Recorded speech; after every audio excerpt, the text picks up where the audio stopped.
You said no and they did not take it well. Maybe they went quiet. Maybe they hit you with a guilt trip so precise it felt like they had been practicing it.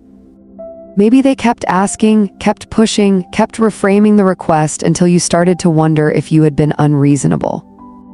Maybe they did not say anything at all, but something shifted, and now there is this uncomfortable distance between you and you are sitting with it wondering if your boundary was even worth it. Welcome back to Ife Random Reflections.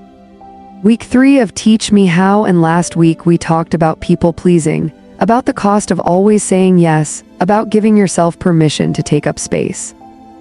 And I got to thinking after that episode about the part of the conversation we did not have. Because saying no is one thing, holding your no when someone pushes back is a completely different thing. And that is what we are doing today. Nobody prepares you for the pushback. All the content about boundaries makes it sound clean. Set your limit, communicate it clearly, feel free. But the reality is that when you start having boundaries with people who have never experienced them from you before, some of them are not going to respond well. And if you have spent years being the person who always comes through, always shows up, always finds a way, your no is going to feel to some people like a betrayal. Not because you did anything wrong, but because they built their expectations around a version of you that had no limits. And now that version is changing and they do not know what to do with that. So let me walk you through what the pushback actually looks like and what to do when it happens. The first kind of pushback is the guilt trip. And this one is particularly effective on people who care deeply because it goes straight for the heart. It sounds like, I thought you were different, or I would do it for you. Or I just did not think you were that kind of person. And what it does is reframe your boundary as a moral failure. It takes your no and turns it into evidence that you are selfish, that you are unkind, that you are not who they thought you were. And if you are not careful, you will spend so much energy defending yourself against that accusation that you forget the boundary entirely. Here is what I want you to understand about a guilt trip. A guilt trip is not an argument, it is pressure. It is an emotional lever being pulled to produce a specific result, which is you reversing your decision. And you are allowed to hear it, feel it, and still not move. You do not have to defend yourself. You do not have to prove that you are a good person. You do not have to explain your reasons again. You already said no, that stands. What someone does with their feelings about your no is their work to do, not yours. You can say, I hear that this is disappointing for you and I still cannot do it. That sentence right there is one of the most powerful things you can learn to say. It holds space for their feeling without making their feeling your responsibility. It is not cold. It is not cruel. It is honest, and honest is more respectful than a yes you do not mean. The second kind of pushback is the silent treatment, and this one is quieter, but it can be just as destabilizing. Because when someone goes cold after you have said no, when they become distant or clipped or suddenly unavailable, what they are communicating without words is that their warmth was conditional. That their presence in your life was contingent on your compliance. And that is a painful thing to sit with, especially when it is someone you love. The silence is designed, consciously or not, to make you feel the cost of your boundary, to make you miss the warmth so much that you go back and undo the no just to get it back. And it works. It works so well, I have watched people abandon perfectly reasonable limits because they could not bear the coldness that followed. But here is what the silence is actually telling you. It is telling you that this person relates to you primarily through what you give them. And the moment you gave less, the connection cooled. That is not a reflection of your worth. That is information about the nature of that relationship. And you deserve to have that information even when it hurts. What do you do with it? You sit in it without fixing it. You resist the urge to over-explain or over-apologize or show up with peace offerings. You let them have their feelings.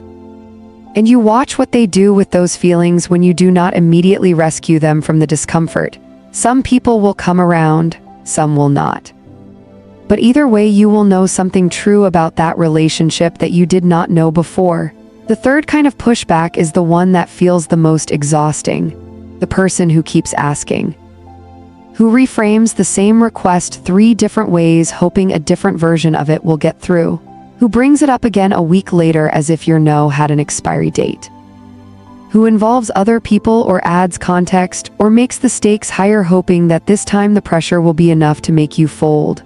This one tests your stamina in a way the others do not.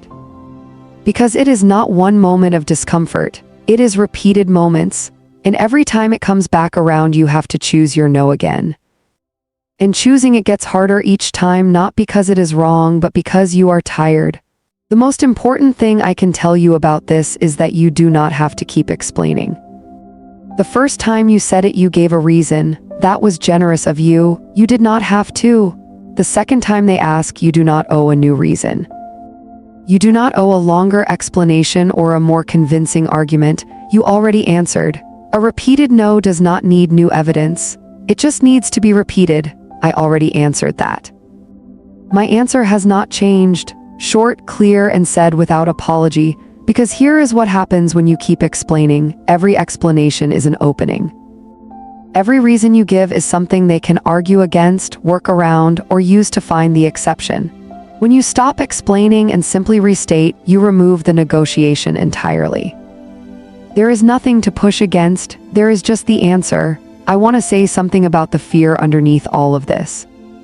Because the reason pushback is so effective is not really about the other person. It is about what we believe will happen if we hold firm. We are afraid they will leave. We are afraid the relationship will not survive our honesty. We are afraid that choosing ourselves will cost us the people we love. And sometimes, if I am being completely honest with you, it does. Some relationships genuinely cannot hold the weight of a person who knows their limits. And losing those relationships is a real grief. I am not going to minimize that. But I want you to consider the alternative. A relationship you have to keep yourself small to maintain is not a safe place. It is a performance, and you cannot rest in a performance. You cannot be known in a performance. You cannot grow in a performance. The version of you that exists in that relationship is not really you. It is a carefully managed impression of you. And one day, maybe soon, maybe years from now, that version of you will be exhausted beyond what you can manage. And the collapse will be so much more costly than the boundary would have been. I believe that the relationships worth having are the ones that can hold the real you. The you that sometimes says no, the you that has a limit, the you that does not always have the capacity. I believe that God did not design you for relationships that only work when you are performing. And I believe that the people who are genuinely for you will find a way to adjust. Not immediately, not without discomfort, but they will find a way, because love that is real can hold honesty. So when the pushback comes, and it will come, remember this. The discomfort you feel holding your boundary is temporary. The cost of abandoning it is cumulative. Every time you undo a no under pressure, you teach yourself that your limits are not real. That they are just opening positions in a negotiation. And that lesson, repeated enough times, makes it harder and harder to ever believe that your no means anything at all. Your no means something. It means something because you mean something. Hold it. The right people will come back, and the ones who don't will have told you everything you needed to know. That is what I want you to carry this week. If this episode spoke to you, follow Ife Random Reflections on Spotify, share it with someone who is struggling to hold their ground right now, and leave a review if you can. It helps this space reach people who need it. I love you. See you next week.